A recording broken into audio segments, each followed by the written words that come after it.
Good evening. I'd like to call the Smithfield Town Council meeting to order. First of all, let's stand and say the Pledge of Allegiance. I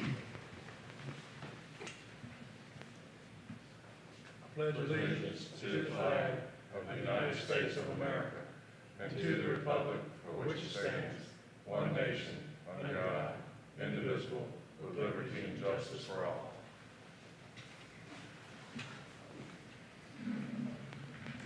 Thank you. Next is the upcoming meetings and activities. Michael? Yes, sir. The Board of Historic Architectural Review will meet on the 20th, and then of note, on the 26th, offices will be closed for Memorial Day, so it'll be on Monday. All right, thank you, Michael. Now we'll move to the action section. Have a public hearing for the fiscal year 25-26 budget. Michael, can you speak about that, please? Yes, sir. Tonight we'll do our public hearing for the upcoming fiscal year budget. We will do the public hearing but not take action this evening. That will be deferred until the June Town Council meeting. In this year's budget, we did not recommend any tax rate increases. All of those remain the same.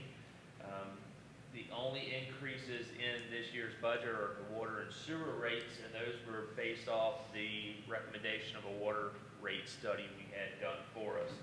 The new water rate will be $8.50 per 1,000 gallons, and the new sewer rate will be $6 per 1,000 gallons. That'll help us continue to be able to do operation and maintenance of the system, as well as our capital projects that we need to keep up with the aging infrastructure.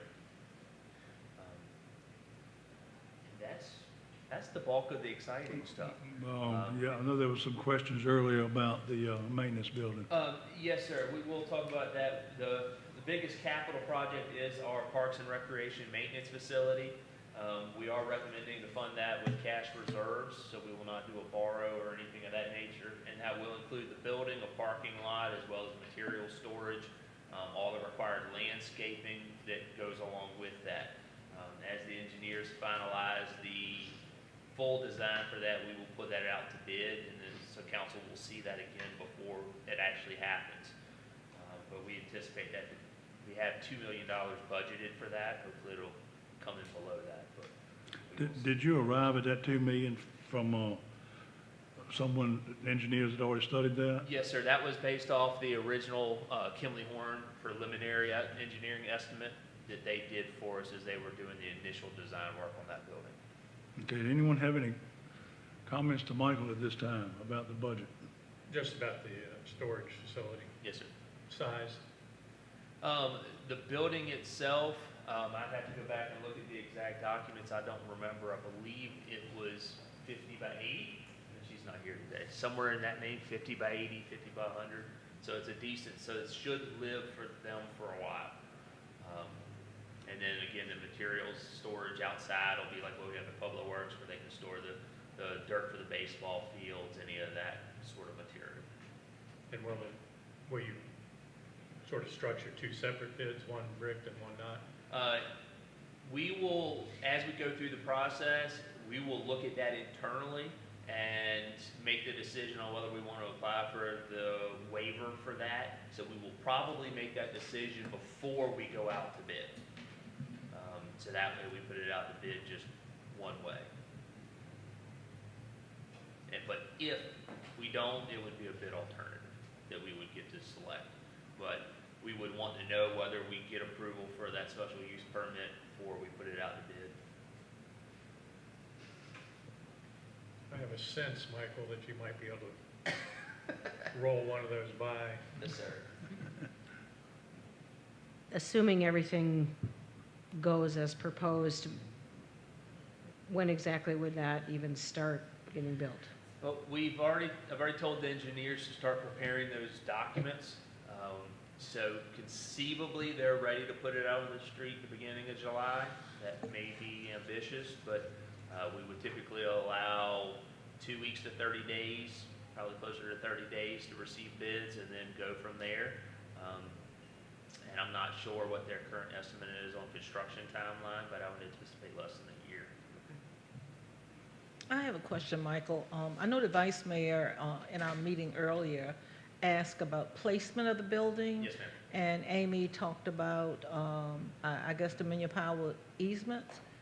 What he's referencing is if you go back towards the baseball field, there's a Dominion power line that crosses the property between the parking lot and the baseball fields. There's an easement that goes along with that we could not build on. Is this the only position in which we had considered putting the We building? looked at other alternatives, and this is where it fit the property the best. I only asked that because of it being in the interest corridor overlay. I'm wondering if we could set it back further, that maybe we could be a little bit more cost effective. The town, any town structure has to comply with the ECO guidelines regardless of where it's built. That was something that Planning Commission and Town Council adopted about 2 years ago. Every building that we build, regardless of where it is, has to comply with ECO guidelines. But we're possibly going to ask for a special Yeah, use permit. Unless we were to get a special use permit or a waiver. Okay. Any other questions? My only other question is the topic that we discussed with Laura earlier, of changing the accounting system. Yes, ma'am. Where will that money come from? Because I don't think we allotted for that in the budget. There is money that's set aside that we had for implementation of For Munis that was already okay. in the budget. If we find we're going to need more than that in this fiscal year, we would come back with an appropriation from Okay. reserves. Any other questions? Hearing none, I'll open the public, oh, I'm sorry, go ahead. I didn't, I have one for the treasurer. Looking at expenditures relative to council, and Michael, you'll probably remember this, just before the newbies were sworn in, I had asked the town attorney, was there an insurance package in place to protect us against legal action? Yes. Accidents, thing? That line item seems to have disappeared. I can explain that. What we did, and this is in the budget memo for anybody that is interested, historically, the insurance for the town, that's property, liability, all of that was spread out over different departments. What I did was consolidated that in one place, so if you look under non-departmental, all the total cost of our insurance policy is under there. That was my guess, but I couldn't Yes. figure it out. Thank you. okay, hearing none, I'll open the public hearing. Anyone like to speak on the public hearing? Hearing none, I'll close the public hearing. Meeting adjourned. Oh, Chief, you could have said something. Yeah, He told me he was. Hey, he used to work with me. He's trained extremely well. That's right. he was strictly